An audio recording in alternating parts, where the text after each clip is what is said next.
Um outro elemento aqui é a carta de correção. A carta de correção eletrônica. É possível corrigir erros através da carta de correção eletrônica? Sim, desde que não sejam itens ligados a valor. Então, valor do imposto, base de cálculo, alíquota, diferença de preço, quantidade, valor da operação. Nada disso pode. Também não posso corrigir dados cadastrais que impliquem na mudança de tomador, remetente ou destinatário. Ou seja, para que serve a carta de correção? Para praticamente quase nada, tá? Faz uma carta de correção aí. Bom, faltou ali, por exemplo, dados da transportadora. Pô, pode colocar a carta de correção, descrição. Ah, uma coisa que pode, não está vedado.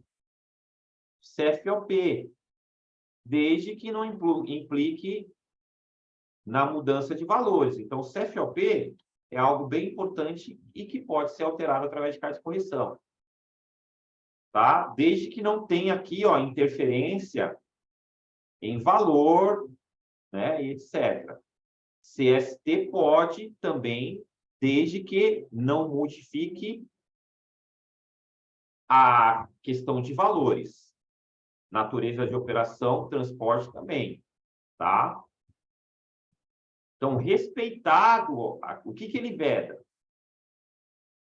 Quantidade, questão de valores, tá? Questão de valores ele veda. Então, mexeu em valor, aí não pode. Se o CFOP ou CST que eu alterei vai mexer em valor, por exemplo, era um CST 041 e foi para 000, mudou a situação tributária, algo que não era tributado, agora tem a tributação. Aí não pode, né? A natureza da operação não mudaria toda a nota fiscal, CFOP e CST? Mudaria. Só que se não mudar valor, pode. Tá? Então, vamos pegar. Era um CFOP 1101 e saiu com 102. Não alterou o valor. Né? Pode até alterar o CST, mas se alterar o CST, vamos voltar lá na questão do CST, para combinar com a carta de correção. Ó, se a gente tem um CST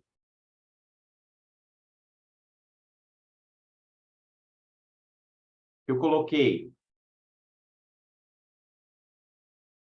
por exemplo, 0,50, suspensão, mas na verdade era 0,40, isenção, show, tranquilo, tá?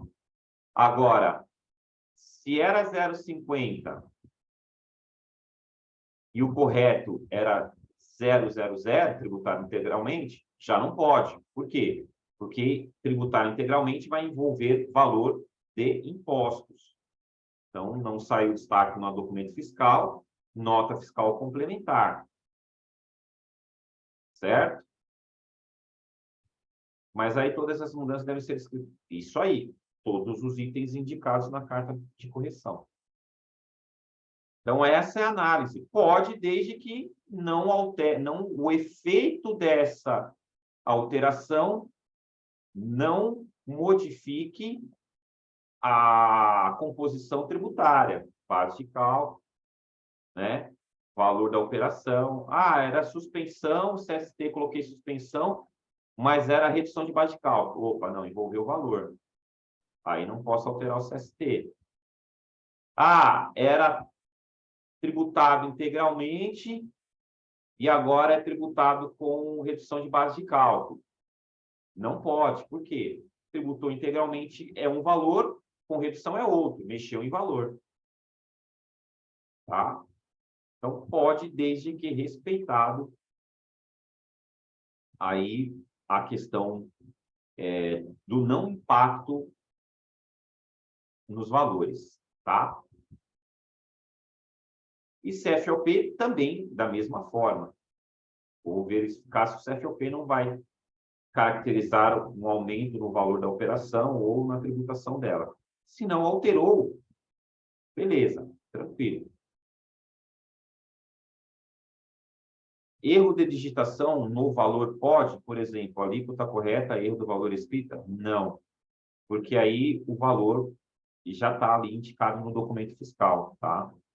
Qualquer elemento, ainda que eu coloquei errado, a quantidade está certa, mas a digitação foi errada, não pode porque está mexendo com valores.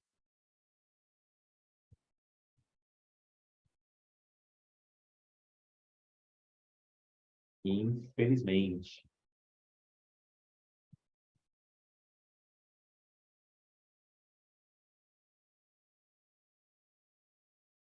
Nós temos algumas situações com notas de serviço assim, os fornecedores temam que pode, que é só escrito. Não, para o fisco não sabe se é só escrito, né?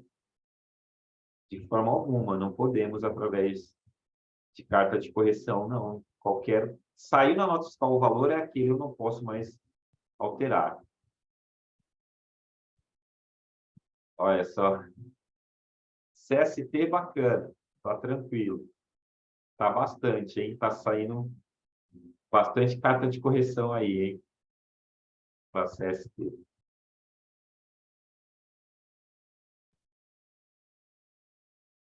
Não, duas coisas para se falar sobre a carta de correção eletrônica, né? A questão do limite está associado àquilo que a gente já falou. Quando há reiteradas retificações sobre uma determinada obrigação acessória, isso pode, de alguma forma, acender um sintoma ou indicar um sintoma para fiscalização de que algo está errado. Tá? Não se estabelece também um prazo, nem limite nem prazo. O prazo, normalmente, tem pessoas que falam em 8 dias, isso não está nos regulamentos. O prazo que nós utilizamos é o prazo decorrente do CTN, né, do Código Tributário Nacional, que prevalece sobre todas as demais legislações, que diz que o contribuinte pode espontaneamente, a qualquer tempo, corrigir operações de natureza tributária que estavam erradas, que é o chamado Instituto da Denúncia Espontânea. E a carta de correção nada mais é do que uma denúncia espontânea, é algo que você identificou que está errado e corrigiu. Tá? E o prazo para a denúncia espontânea era falar em qualquer tempo. Então, não há um prazo fechado para a carta de correção. Identifiquei o erro, é sanável através de carta de correção, posso aplicar esse instituto da denúncia espontânea, tá? Exceto se especificamente a legislação do Estado dizer que é um prazo de 24 horas, prazo, mas isso no geral não ocorre, tá? E a gente segue o disposto do Código Tributário Nacional em relação à denúncia espontânea, que me autoriza a qualquer tempo comunicar o fisco de uma irregularidade fiscal, que é exatamente o caso da carta de correção.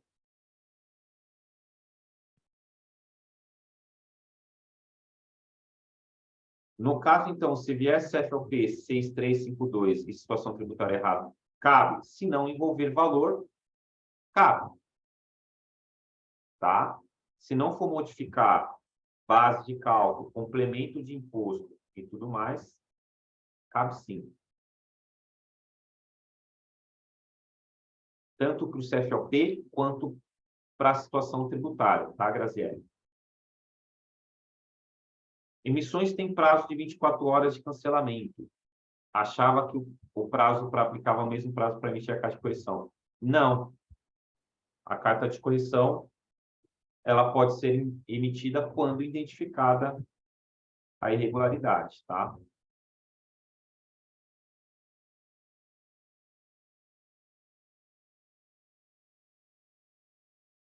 Tudo bem, pessoal? Sobre carta de correção não salva o planeta, mas ajusta algumas coisas quando a gente sabe usar ele. Endereço para entrega desde que não, como ele coloca aqui, ó. Desde que, ó, em relação ao destinatário, implique em mudança do emitente, tomador e remetente. Dados cadastrais, a que ele se refere aqui, que muda o emitente, dado cadastral que muda o emitente, é CNPJ e inscrição estadual. Endereço não muda emitente, remetente ou destinatário. Então, o endereço é passível de carta de correção, sim. Tá? Não, ó, quando ele fala aqui, dados cadastrais que impliquem mudança do emitente, ou seja, de quem emitiu, um dado cadastral que mudou o emitente. Qual é o dado cadastral que mudou o emitente? É CNPJ e inscrição estadual. Qual é o dado cadastral que mudou o tomador? Era um tomador e agora é outro. É um remetente e agora é outro. É um destinatário e agora é outro. O que se está no mesmo CNPJ inscrição estadual, endereço não é um dado cadastral que muda o destinatário. Só endereço, tá? Sei que tem certa resistência do pessoal em aceitar e pede para emitir uma nota fiscal de entrada e ele fica com risco maior ainda do que uma carta de correção. Como a gente viu, nota fiscal emitida em não prevista, em operação não prevista. Já tem um documento fiscal inábil para ele, inclusive. Tá? Então, o endereço pode. Por quê? Porque não implicou em mudança do destinatário. O destinatário é o mesmo. O que identifica o destinatário? CNPJ de inscrição estadual. Ok? Então, vocês estão com a razão, sim. Pode. Para endereço, pode. O que não pode é CNPJ e inscrição estadual, que são os dados cadastrais que modificam emitente, tomador e remetente. Por exemplo. Beleza, pessoal? Carta de correção não salva o planeta, mas também dá para fazer algumas coisinhas aí com ela, sim.